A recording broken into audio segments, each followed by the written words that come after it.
How's it going, everybody? Trucks and Water here today, and today we got another viewer's truck. This one's gonna be a little bit different though, because I only have two trucks that are viewer's trucks, and then I'm gonna have a special talk after, or not like a talk, but a special truck afterwards that I'm gonna talk about. So, if you're new to the series, viewer's trucks is when you send me in pictures of your truck with a caption, like talking about the mods, stuff you want to do to it, etc., etc., etc., and I read it out loud and show pictures.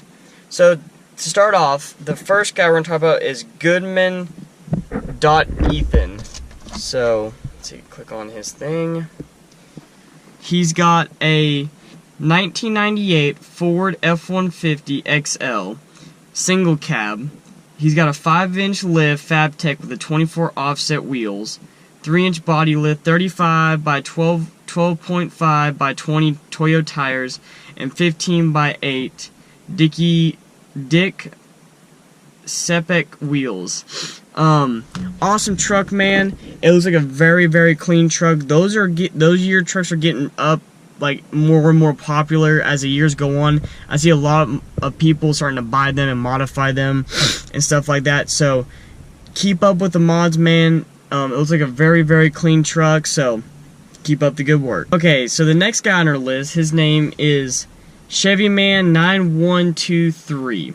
He's got a Chevy K1500 Silverado extended cab. It is white with a black, it's black two-tone.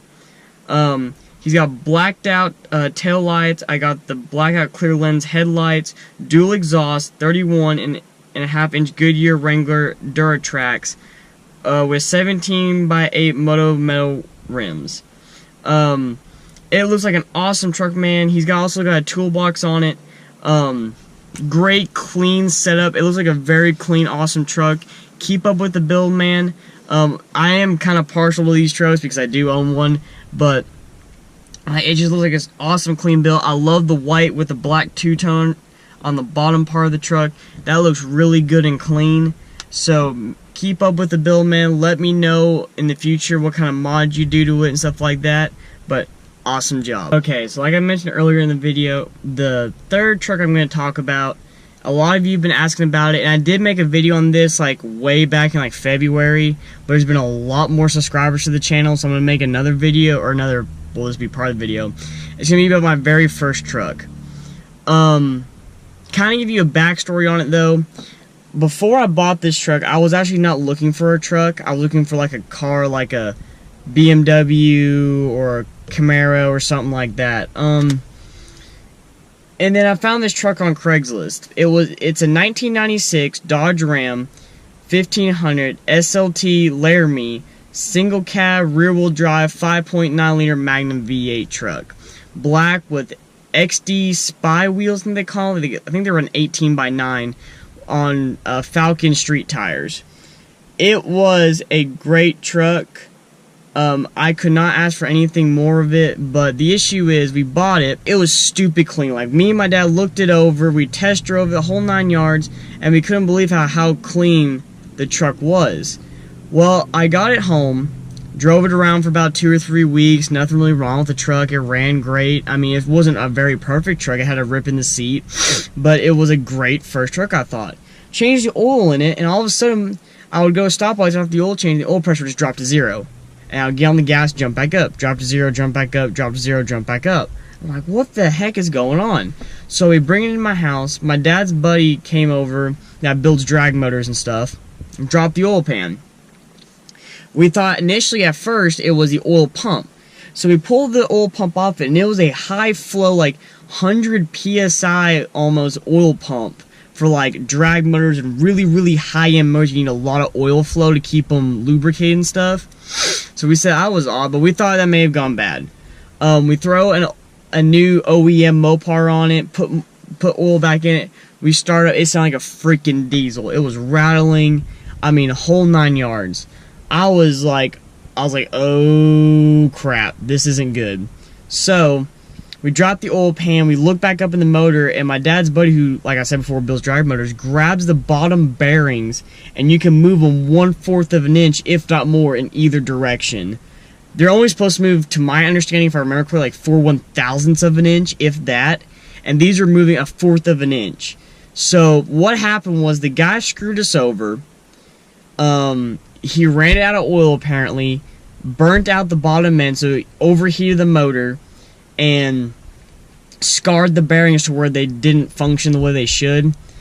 And he dumped gear oil in it, transmission fluid, and motor oil to make it a super thick oil with a high flow pump in it to shut it up to sell it.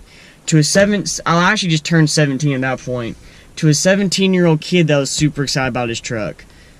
We tore it apart. It was in my garage. That was a Friday afternoon. We tore it apart Saturday, rebuilt the entire bottom of that motor Saturday into Sunday, had it start up and run Sunday, and since then that truck ran, for a while it ran awesome.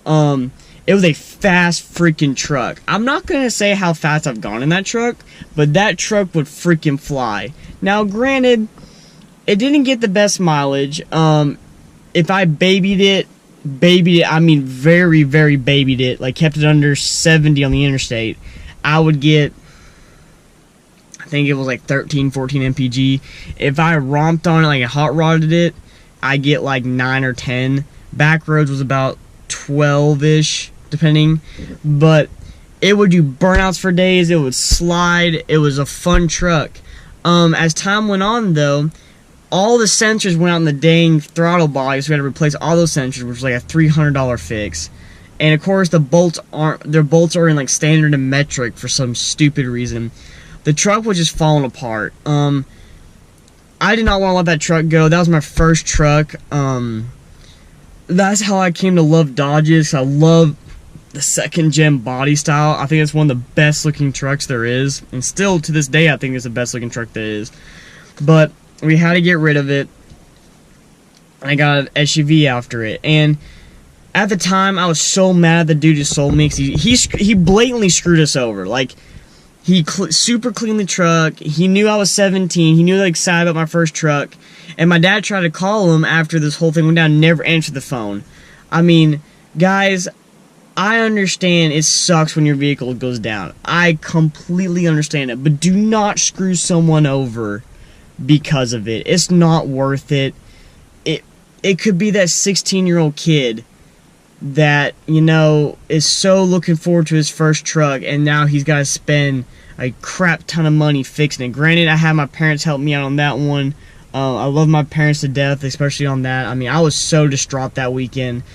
Oh man, it was bad. But I've had some great memories in that truck. But anyways, I contribute that truck to this. I contribute that truck to Trucks and Water. It's what got me started in the truck thing on Instagram and stuff like that. I loved that truck. That truck was awesome. And I can't be any more happier that I've owned that truck. If I ever found that truck though, I would buy it in a freaking heartbeat so I could have like a project truck. And because I had some really cool plans for that truck, and I still would love to do them. But anyways, that's my horror story on my very first truck. If you have a horror story about your very first vehicle, comment down below. I would love to hear them. But with that being said, that's going to be it for today's video. If you like the video, give it a thumbs up, please. It helps promote the channel. It helps get more people drawn in. It helps grow it. I appreciate each and every single one of you for watching the videos and stuff like that. Subscribe if you're new to the channel. All of you, have a great day, and remember, never give up on your dreams.